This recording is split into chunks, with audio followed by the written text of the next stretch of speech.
Assalamualaikum warahmatullahi wabarakatuh. Jumpa kembali di channel Catatan Sejarah Misteri.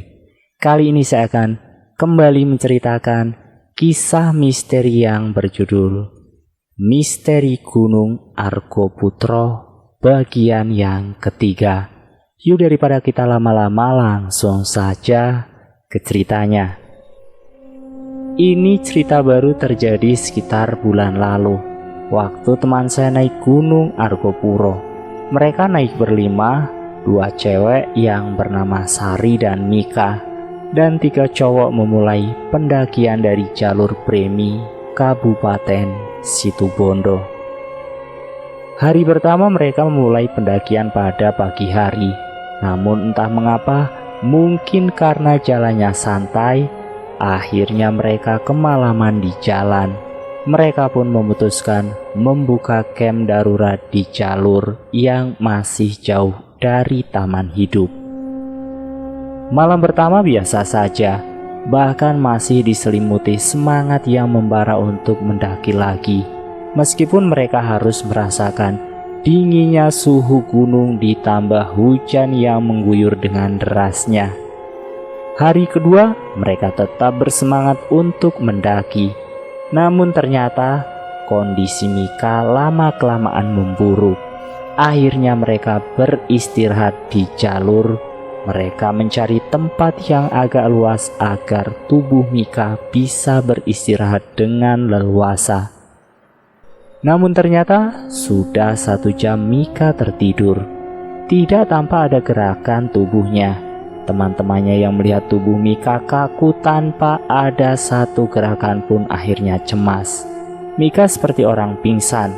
Bahkan saat tubuhnya digerak-gerakan, Mika tetap tak bergeming, seperti orang yang hilang kesadaran. Barulah saat Sari menampar wajah Mika berkali-kali, akhirnya Mika tersadar dari tidur panjangnya. Mika pun merasa tubuhnya sungguh lelah dan dia hanya tidur sebentar saja. Apa yang dirasakannya ternyata sangat berbeda dengan yang dilihat oleh teman-temannya. Masih edisi kemalaman, akhirnya mereka memilih membuka camp di Cemoro Limo, puncak hutan yang lumayan menyeramkan buat saya. Malam pun semakin larut dan mereka berlima memilih tidur di satu tenda yang sama. Lalu Sari pun bermimpi, mimpi yang sangat menyeramkan. Dalam mimpinya pintu tenda Sari terbuka di saat mereka sedang asyik mengobrol di dalam tenda. Tiba-tiba dari luar tenda ada sosok pria yang sangat dikenal Sari. Namun saat Sari terjaga, dia tidak ingat siapa pria yang dikenalnya tersebut. Pria yang di luar tersebut tiba-tiba masuk ke dalam tenda dengan cara melompat. Pria tersebut melompat dan menerkam Sari. Lalu Sari pun berteriak meminta tolong. Sari, Sari, bangun, kata Arman. Sari masih mengigau meminta tolong dan berteriak dengan volume yang keras. Sari, bangun Sari, ucap Mika sambil menggoyang-goyangkan tubuh Sari. Akhirnya Sari terbangun dari mimpi buruknya. Wajah Sari penuh dengan peluh keringat. Begitu juga dengan tubuhnya. Walau suhu di puncak Cemoro Limo itu sangatlah dingin. Keempat temannya pun terjaga karena terbangun mendengar suara teriakan Sari. Wajah Sari terlihat pucat dan ketakutan. Beruntung itu hanya mimpi saja. Sari dan teman-temannya akhirnya kembali melanjutkan tidurnya. Tak lupa Sari pun membaca doa tidur dan ayat-ayat pendek agar tidurnya bisa nyenyak. Hari ketiga, mereka akhirnya sukses mencapai ke puncak Dewi Rengganis dan Argopuro. Lalu mereka turun ke Cisentor. 2 orang teman pria Sari, Arman dan Budi berjalan paling depan. Sedangkan Sari berada di tengah menunggu kedua temannya yang masih berada di belakang. Arman dan Sari akhirnya sampai ke Cisentor lebih dulu. Mereka lalu memasak mie dan membuat minuman.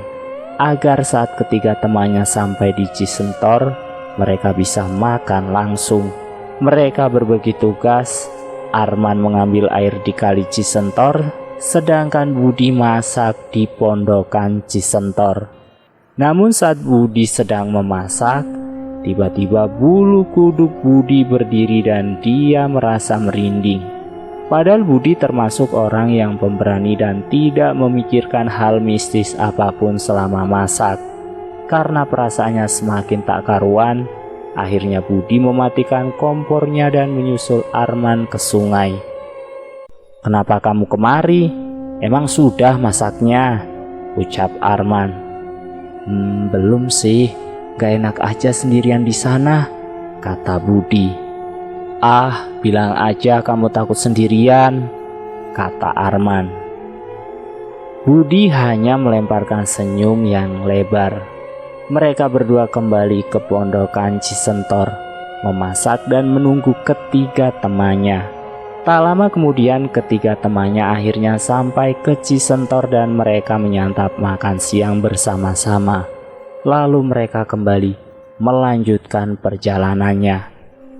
Karena sudah sore di perjalanan, akhirnya mereka memilih ngecamp di Rawa Embik. Beruntung di kawasan ini tidak ada gangguan atau mimpi buruk lagi yang dialami Sari dan teman-temannya. Hari keempat, setelah sarapan dan packing barang, mereka melanjutkan perjalanan pulang. Akhirnya mereka memilih ngecamp di Cikasur, tepatnya di bawah atap rumah yang disangga dengan sisa dinding rumah permanen di sana. Yang pernah ke Cikasur pasti tahu tempat ini. Lagi-lagi Sari mengalami mimpi buruk, sama seperti mimpi sebelumnya. Dalam mimpinya ada sosok pria misterius yang sepertinya ia kenal. Dalam mimpinya pria itu mengajak Sari pergi jauh entah kemana. Namun Sari takut dengan ajakan pria tersebut. Dalam mimpinya Sari sadar jika dia ikut pergi dengan pria itu, dia akan hilang dan takkan kembali ke dunia nyata. Sari pun ketakutan dan memanggil teman-temannya yang berada di sampingnya. Namun sayangnya, teman-temannya tidak mendengar panggilannya. Akhirnya Sari berteriak-teriak meminta tolong dan menolak ajakan pria tersebut. Sari ketakutan dan berusaha agar tidak diajak pergi oleh pria tersebut. Teman-temannya pun terbangun mendengar Sari mengigau sambil berteriak keras. Mereka akhirnya membangunkan Sari yang masih terus mengigau ketakutan.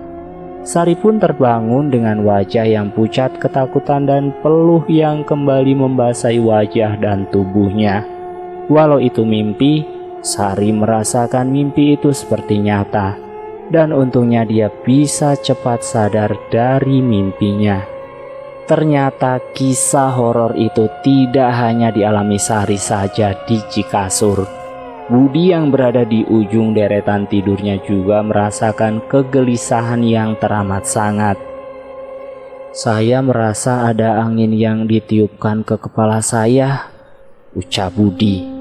"Ah, masa sih, Bud?" kata Arman.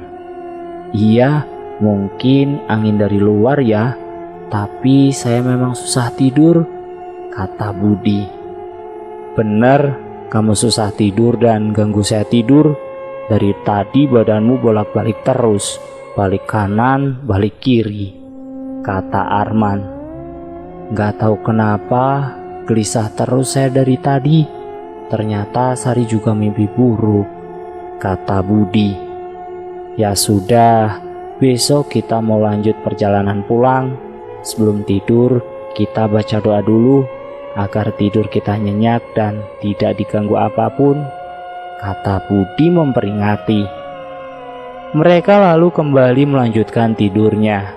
Untungnya tidur kedua ini si Sari tidak bermimpi aneh-aneh lagi. Dia bisa tidur dengan pulas dan ngorok. Hari kelima mereka sarapan, packing dan turun melewati jalur Baderan. Perjalanan mereka pun penuh dengan gembira dan sedikit cerita mistis yang cukup membuat mereka bergidik. Dan selesai. Terima kasih sudah menonton video catatan sejarah misteri. Jangan lupa tekan tombol like, share, dan komen. Tekan subscribe untuk mengikuti video kami selanjutnya ya. Wassalamualaikum warahmatullahi wabarakatuh.